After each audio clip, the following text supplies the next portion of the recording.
6 años después de anunciar el cese de sus acciones terroristas, el grupo separatista vasco ETA anunció su disolución. Escuchamos algunos testimonios y analizamos. Gora Euskal Herria eskatuta, gora Euskal Herria sozialista.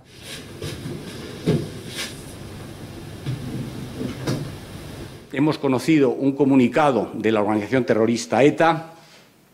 El Gobierno quiere resaltar que en estos momentos el Gobierno, su primera impresión, su primera intuición es estar, como ha estado siempre y como estará siempre, al lado de las víctimas, que son aquellas afectadas por la organización terrorista ETA. Hemos estado siempre con las víctimas, estaremos siempre con las víctimas. En segundo lugar, este comunicado lo que certifica es algo que ya sabíamos, que es la derrota total de ETA, la derrota política, la derrota económica, la derrota social, la derrota internacional. Y en tercer lugar, quería decir que el relato no será el relato de ETA, el relato que se imponga, será el relato de todos los demócratas que vencimos a ETA con la ayuda de los fuerzas y cuerpos de seguridad del Estado, con la ayuda de los jueces y con la ayuda internacional. Para nosotras y nosotros, la declaración hecha pública hoy por la organización ETA en torno al daño causado por su propia actividad es, tanto por el contexto político en el que se produce, un escenario de deriva autoritaria y recentralizadora por parte del Gobierno del PP, como por su propio contenido, un hecho histórico sin precedentes en la historia reciente de nuestro país. No voy a decir que estoy alegre, pero sí que me hace muchísimo bien porque llevo desde el año 97 pidiendo diálogo entre todos, para todos, sin exclusiones y sin condiciones. Y por fin parece que esto marcha. No cumple con mis expectativas. Creo que es un comunicado en el que pretende justificar sus actos. Y sobre todo hay un perdón selectivo que no entiendo para nada, porque todos somos víctimas iguales, todas hemos sufrido el dolor de ETA y todas somos víctimas, no hay ni víctimas de primera ni víctimas de segunda. La paz en el País Vasco ha avanzado. El pueblo vasco, la sociedad civil, los partidos políticos, las instituciones locales y regionales, todos ellos han demostrado liderazgo y han tratado de superar todos los obstáculos y dificultades para avanzar en su propósito. Ha llegado el momento de renovar nuestro compromiso con la paz en el País Vasco.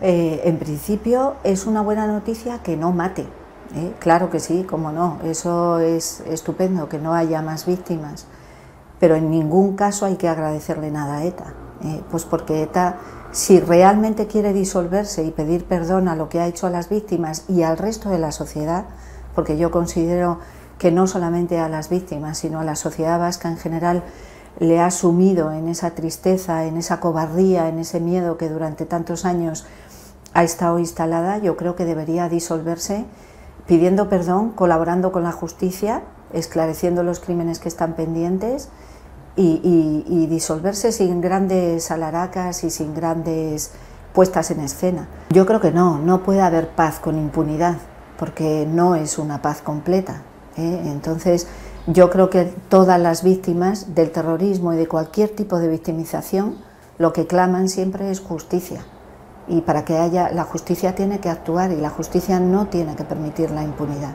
No es este el final de ETA que queríamos, no es este, sobre todo, el final de ETA que nos merecíamos.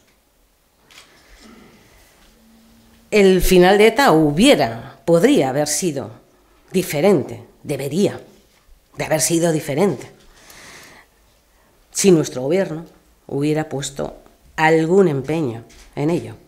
La única frase decente que podrían pronunciar los terroristas empieza y acaba con un nunca tendríamos que haber existido. Gracias.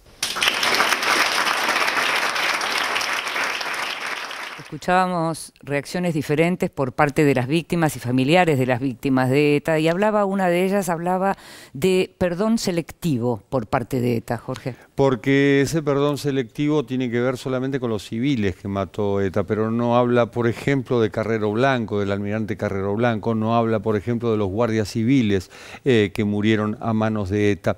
ETA nace originalmente en 1952, cuando un grupo de jóvenes del Partido Nacionalista Vasco se reúne en Bilbao, y en ese momento dicen, bueno, País Vasco, región vasca de Francia, deberíamos independizarlos. Hasta el 31 de julio de 1959 no aparece oficialmente. Luego inclusive se divide entre sí. En 1968 comete el primer atentado contra un guardia civil, justamente, y luego vendría ya la barbarie, Hipercor, por ejemplo, un supermercado en el cual mueren varias personas, y de los últimos la T4, es decir, la Terminal 4 del aeropuerto de Barajas, en el cual por una bomba mueren 2 ecuatorianos que pasaban por allí, en el estacionamiento del aeropuerto. La palabra clave de los comunicados de ETA, porque vinieron en etapas, es disolución.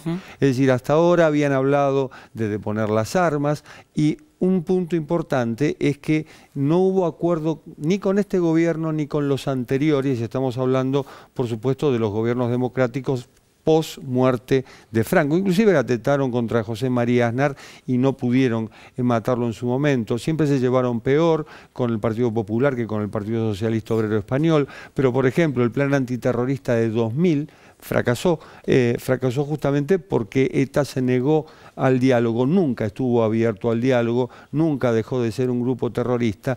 ¿Y qué es lo que reclama hoy el País Vasco? ¿Y qué se reclama en el País Vasco? Que los presos de ETA, que son miles, cumplan prisión en el País Vasco. Es decir, el principal reclamo de aquellos que no tienen nada que ver con ETA, pero que de repente tienen algún pariente que está preso por haber pertenecido a ETA, es que tienen que recorrer 1.800 kilómetros para hacer una visita de 40 minutos. Por eso, al preso, al detenido. Por eso, cuando uno va al País Vasco, en Guipúzcoa y demás, San Sebastián, bueno, uno ve los carteles en los balcones en los que dice que los presos políticos o los presos de ETA deberían cumplir prisión en el País Vasco. Algo de esto que está diciendo Jorge está y muy bien representado en una novela que ya le recomendamos en este programa, que se llama Patria, de Fernando Aramburu, una novela monumental en todos los sentidos, en donde está el conflicto contado, incluso desde el primer momento, pero se habla particularmente de lo que acabamos de ver, de esos testimonios, de lo que tiene que ver con la división dentro de la propia sociedad vasca, no solo entre los que apoyan y los que no apoyan, sino entre los familiares de las víctimas y aquellos otros que están desde el lado de los victimarios, en el caso de esta novela que les mencionamos.